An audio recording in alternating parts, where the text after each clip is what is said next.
Good morning बच्चा, welcome to your SMS academy. आज हम लोग एक्सरसाइज 1.4 सॉल्व करना सीखेंगे क्लास 10th में और चैप्टर नंबर 1 रियल नंबर्स में हम लोगों ने एक्सरसाइज 1.3 तक कर लिया है और आज हम लोगों को 1.4 करना है। 1.4 जो है वो टोटली 3 थ्योरम पर बेस्ड है, जो आपकी 3 थ्योरम्स है 1.5, 1.6 और 1.7। उनके बारे में थोड़ा सा पहले आपको डिटेल बता देता हूँ। 1.3 मैंने पढ़ाया है, लेकिन एक बार और देख लीजिए। 1.3 में आपको बताया गया था कि कोई भी अगर नंबर हमें दी गई है किस फॉर्म में, मान लीजिए कि x कोई रैशनल नंबर है, ठीक है, और ये x रैशनल नंबर किस टाइप की है, ऐसी है कि ये टर्मिनेटिंग है। इसका जो डेसिमल एक्सपेंशन कैसा है, टर्मिनेटिंग है अगर इसका डेसिमल एक्सपेंशन तो, और हम इसे P/Q के फॉर्म में लिखें, अगर किस फॉर्म में लिखें, P/Q के फॉर्म में लिखें, तो Q एक स्पेशल प्रॉपर्टी शो करता है। Q क्या प्रॉपर्टी शो करता है कि जो Q के फैक्टर्स होंगे वो 2 की पावर में कुछ होगा और 5, यानी कहने का मतलब है वो 2 और 5 के टर्म में ही आएगा। ठीक है, एक बार फिर से सुन लीजिए। अगर कोई रैशनल नंबर है x और उसका डेसिमल एक्सपेंशन है टर्मिनेटिंग, कैसा डेसिमल एक्सपेंशन है, टर्मिनेटिंग अगर डेसिमल एक्सपेंशन है सपोज दैट 2.5, ओके, ये टर्मिनेटिंग नेचर का है डेसिमल एक्सपेंशन। अब अगर हम इसे P/Q के फॉर्म में लिख दें, कैसे लिखेंगे आप सभी को पता है, ये मैंने पढ़ाया था। 2.5 लिखा हुआ है, आप अपॉन में 1 कर दीजिए, डेसिमल है डेसिमल पुट कर दीजिए, और 1 डिजिट है तो 1 0 एक्स्ट्रा कर दीजिए। तो क्या हो जाएगा, अगर हम इसको देखें तो हो जाएगा 25/10 विच इज इक्वल टू 5/2। तो आप क्या देख रहे हैं, जो डेसिमल जो आपका डिनोमिनेटर आएगा दैट इज़ Q, वो हमेशा, अगर यहाँ पे तो केवल 2 ही आ गया है तो जाहिर सी बात है इसका अगर हम फैक्टर करेंगे तो केवल 2 लिखेंगे, 2⁻1 लिख दीजिए अगर आपको बहुत लिखना है। तो 5 भी लाना चाहते हैं तो 5 की पावर 0 बना सकते हैं इसको। कहने का मतलब ये है कि जो Q है यानी डिनोमिनेटर वो हमेशा 2⁻n और 5⁻m के फॉर्म का होगा। ये कब होगा, अगर रेशनल नंबर है और टर्मिनेटिंग है डेसिमल एक्सपेंशन, तब ऐसा होगा।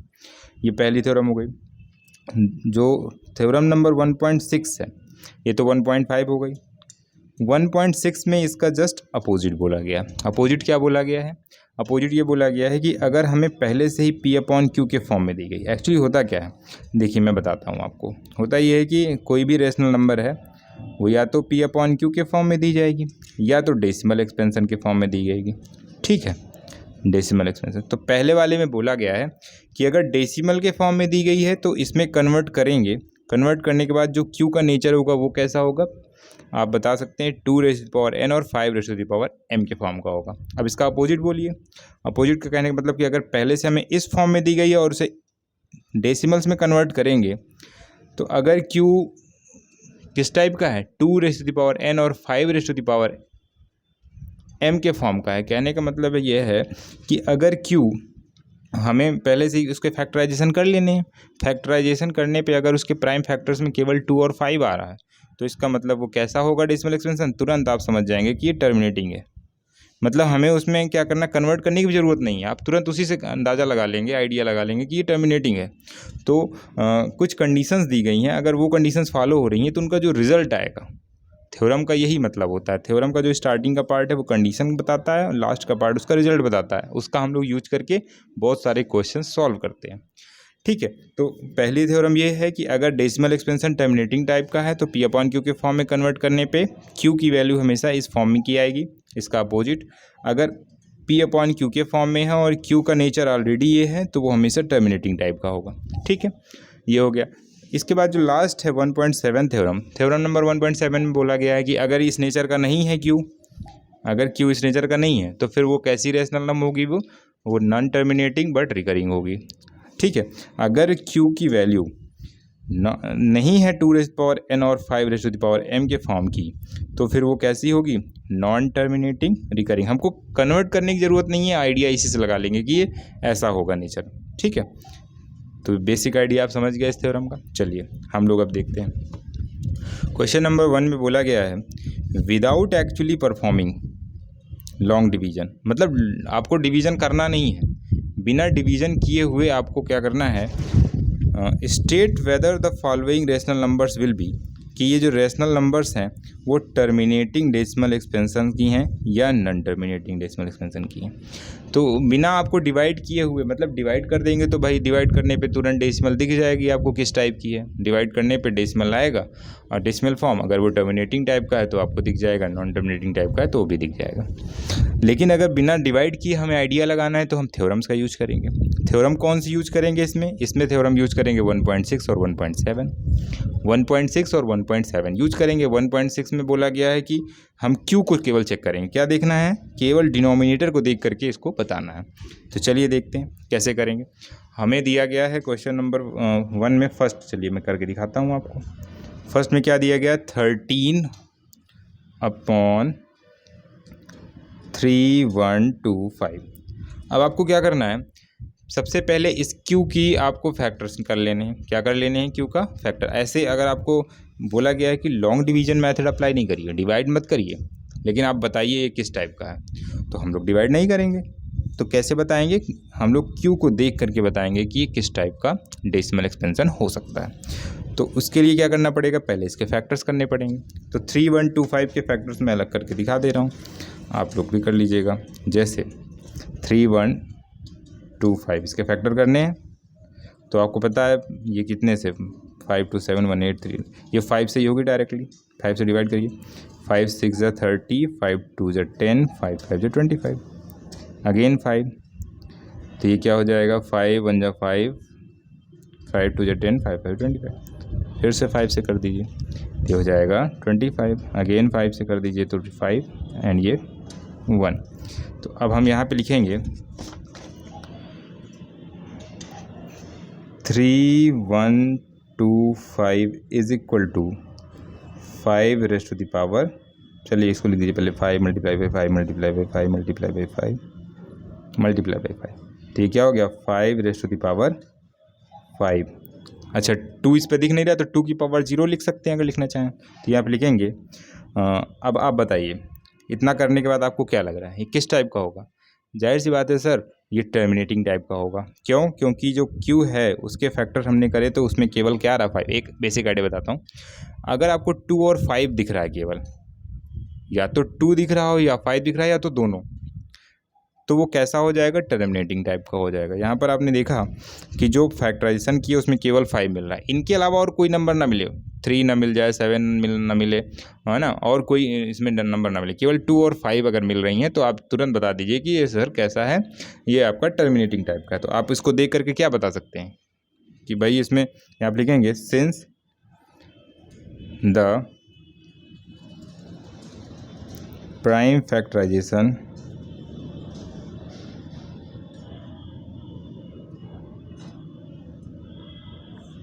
of 3125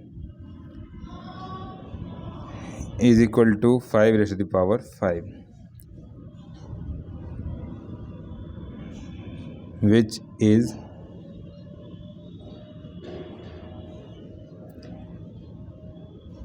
in the form of 2 raised to the power n and sorry यहाँ पे 2 रेज़ पावर n, यहाँ पे डायरेक्ट लीजिए 5 raise to the power m। ये किस फॉर्म का है, 2 raise to the power n and 5 raise to the power m के फॉर्म का है। हेंस द डेसिमल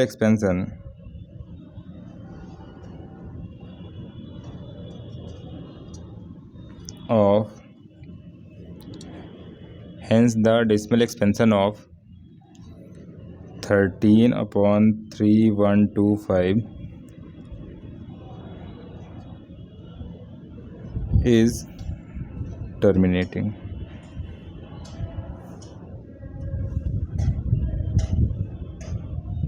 किस टाइप का है ये, टर्मिनेटिंग इन नेचर है। क्लियर, समझ आ गया, ये आपका आंसर हो गया। सिमिलरली हम और क्वेश्चन दिखाते हैं आपको, जैसे हमने करा क्वेश्चन नंबर 2, करके देखते हैं इसका सेकंड पार्ट, दैट इज़ 17/8। क्या करोगे आप, डिनोमिनेटर के फैक्टर्स कर लो। तो 8 इज इक्वल टू क्या होता है, 2 मल्टीप्लाई बाई 2 मल्टीप्लाई बाई 2, कितना हो गया 2⁻3। फिर से वही बात हो गई सर, सेम चीज़ यहाँ पे लिखी जाएगी, तो मैं इसमें दोहराऊंगा नहीं, आप लिख देंगे, मैं डायरेक्ट आंसर लिख दे रहा हूँ, ठीक है इसका। ठीक है, हो जाएगा टर्मिनेटिंग। ओके, सेकंड हो गया आंसर। थर्ड देखिए, ये भी दिखा दे रहा हूँ, क्वेश्चन नंबर 3 इसका थर्ड पार्ट, 64/455। अच्छा, एक चीज़ और मैं बताना भूल गया आपको, ये देख लीजिए, ये को प्राइम के फॉर्म में लिखे हों, जैसे इन दोनों को कोई कॉमन फैक्टर ना हो तो पहले उसको रिड्यूस कर लेंगे, ठीक है। जैसे यहाँ पे भी कुछ प्रॉब्लम ही नहीं थी, यहाँ पे भी कोई प्रॉब्लम नहीं है, लेकिन अगर कभी ऐसा हो कि दोनों को प्राइम ना लिखे हों तो आप उसको पहले रिड्यूस कर लेंगे, उसके बाद चेक करेंगे। चलिए 455 के फैक्टर्स लिखिए। तो 455 के फैक्टर लिखेंगे तो ये पहले तो 5 हो जाएगा, 5 यहाँ पे मैं करके दिखा देता हूँ, 455 तो हो जाएगा 5 9 जा 45, 5 1 जा 5, 7 13 13 1, क्या हो गया। अब देखिए इसको लिखेंगे तो क्या लिखेंगे, 5 मल्टीप्लाई बाई 7 मल्टीप्लाई बाई 13। अब यहाँ पे थोड़ी स्टेटमेंट चेंज हो जाएगी, क्या लिखोगे आप, चलिए मैं लिख के बताता हूँ इसको। लिखेंगे since the prime factorisation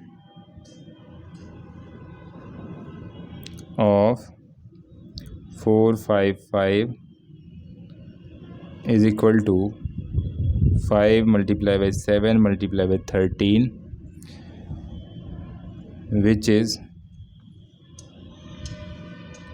not of the form of 2 raised to the power n 5 raised to the power m। अब यहाँ पे देखिए भाई, केवल 2 और 5 के अलावा 7 और 13 भी आ रहे हैं, तो इस फॉर्म का नहीं है।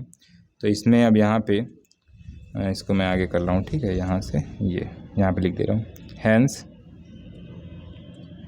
The decimal expansion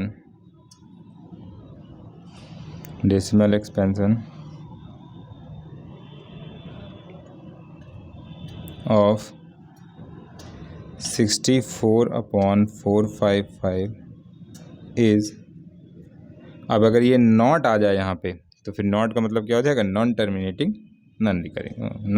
but recurring, ये हो जाएगा, क्या हो जाएगा, इज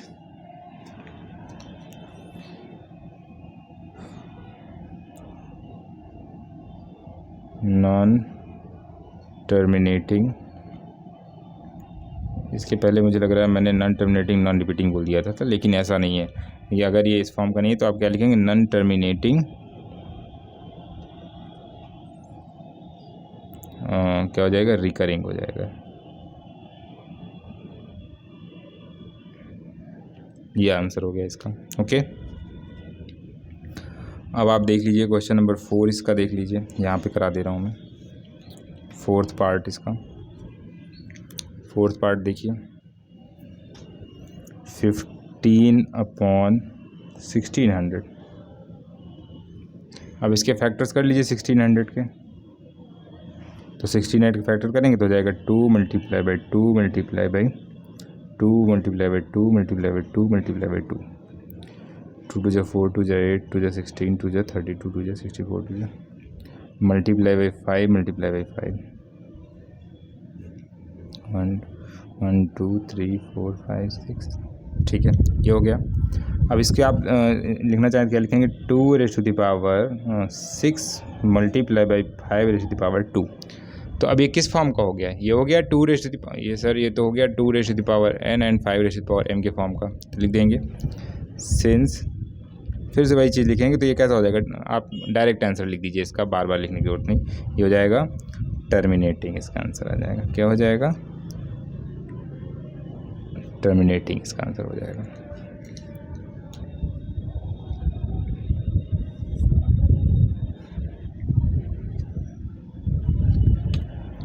नेक्स्ट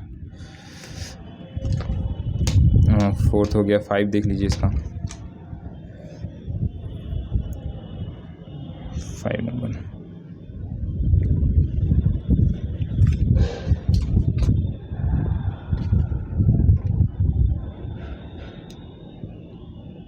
(29/343) देखने से ही लग रहा है जब इसके फैक्टर करेंगे तो 7 7 आएगा। कर लेते हैं 343 is equal to 7 multiply by 7 multiply by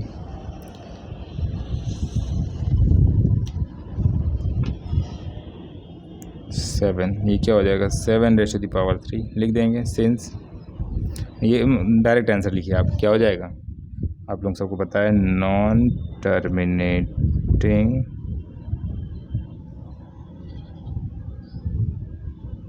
recurring, या फिर इसको रिपीटिंग भी लिख सकते हैं। ठीक है, ये हो गया 5 नंबर इसका। चलिए अब यहाँ पे मैं कराता हूँ 6, इसका 6 नंबर देखिए। 23/2⁻³ मल्टीप्लाई बाई 5⁻²। ये ऑलरेडी हमको दे दिया उसी फॉर्म का, तो ये तो हो जाएगा सीधे, देखते ही आप इसको लिख दीजिए, टर्मिनेटिंग टाइप का हो जाएगा। Terminating,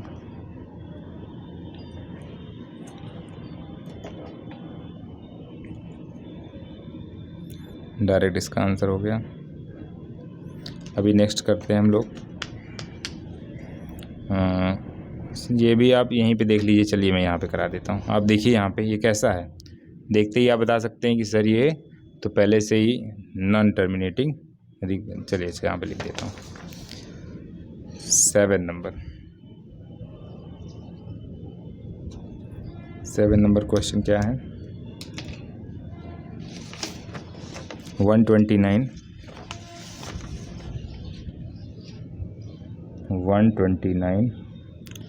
upon 2⁻³ 2⁻²,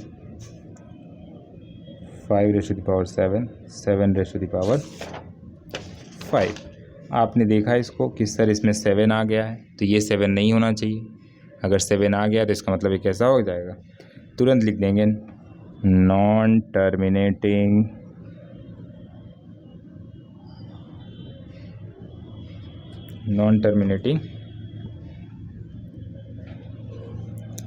recurring.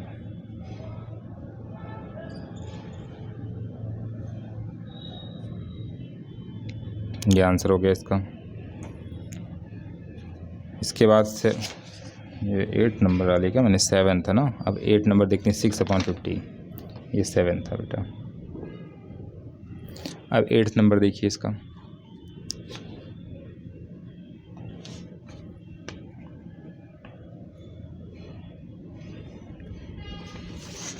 (6/15)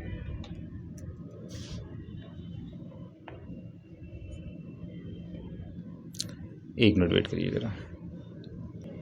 देखिए 6/15 है, तो 6/15 में अभी मैंने बताया था ये चीज़ कि 6/15 का मतलब ये हो गया कि अभी ये किस फॉर्म में नहीं है, अभी ये आपका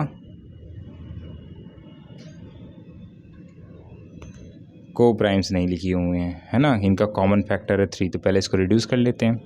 6/15 को अगर मैं लिखना चाहूँ तो मैं लिख दूँगा 2/5। कैसे, 3 2 = 6, 3 5 = 15। ओके, 2/5 हो गया। अब 2/5 ऑलरेडी दिख रहा है कि डिनोमिनेटर में क्या है, केवल 5 है। इसका मतलब ये कैसा होगा, टर्मिनेटिंग हो जाएगा।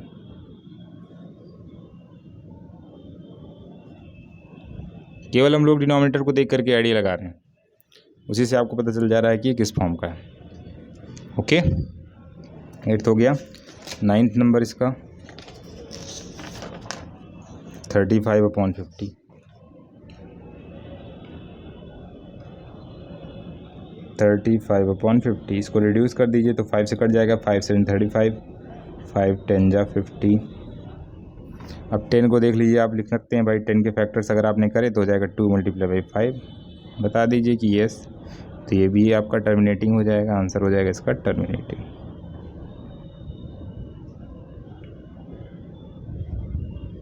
लास्ट है इसका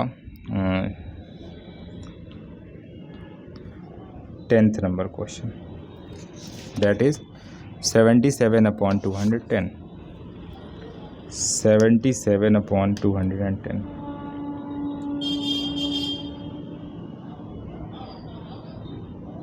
सेवन से इसको कट कर सकते हैं, 7 11 जा 77, 7 3 जा 21, तो ये हो जाएगा 11/30। 30 के फैक्टर्स करिए, तो 30 के फैक्टर्स करेंगे तो हो जाएगा इज इक्वल टू 2 × 3 × 5। ये 3 आ गया, इसलिए क्या हो जाएगा, नॉन टर्मिनेटिंग।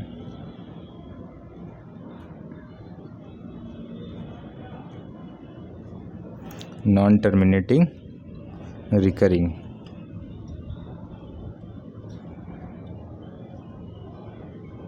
या फिर रिपीटिंग भी लिख सकते हैं। तो ये यहाँ पे आपका क्वेश्चन नंबर 1 कंप्लीट हो गया। ठीक है, जैसे ये था आपका टर्मिनेटिंग, ये वाला नॉन टर्मिनेटिंग, ये terminating, next non terminating, terminating, non terminating, terminating, non terminating, non terminating. ठीक है, तो समझ में आ गया ये क्वेश्चन आपको बहुत अच्छे से, आई होप।